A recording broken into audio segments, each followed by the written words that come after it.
Per 42 anni sono andato avanti a correre su 2 cavalli.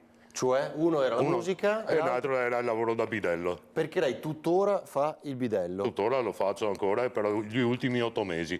Speriamo di arrivare al traguardo e superarlo, perché quella è la cosa più importante. Per Oliver Scardi, anzi Sir Oliver Scardi, il raggiungimento del primo obiettivo a settembre, la pensione dal lavoro di bidello, coincide anche con l'inizio di una nuova giovinezza musicale. Intervistato a Ring dal vice direttore Ferdinando Avarino, l'ex cantante dei Pittura Fresca si è raccontato a 360 gradi, a partire dall'intramontabile passione per la musica. Mi diverto molto di più. Cioè? C'è più allegria. Allegria. Sì. Ma rispetto a Pittura Fresca? Rispetto a Pittura Fresca, no, sì. Dai, come è possibile? Sì, te lo posso assicurare. Perché c'è più spensieratezza? I Pittura Fresca si sono rotti perché sono diventati troppo seri. Quando i Pittura Fresca sono diventati troppo seri, troppo imbacchettati, ho deciso di lasciar perdere.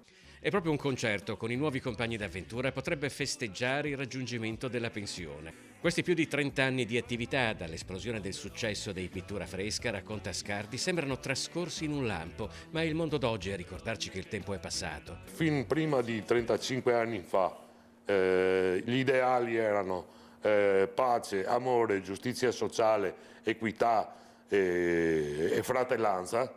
Al giorno d'oggi abbiamo individualismo,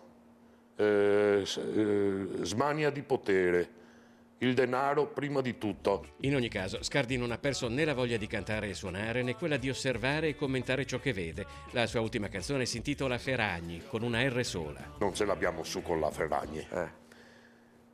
La canzone critica un costume che qua in Italia ormai lo conosciamo benissimo. Quante rogne che caperagni, caperagni che tante rogne, quante rogne che caperagni, perso fede se anche i guadagni.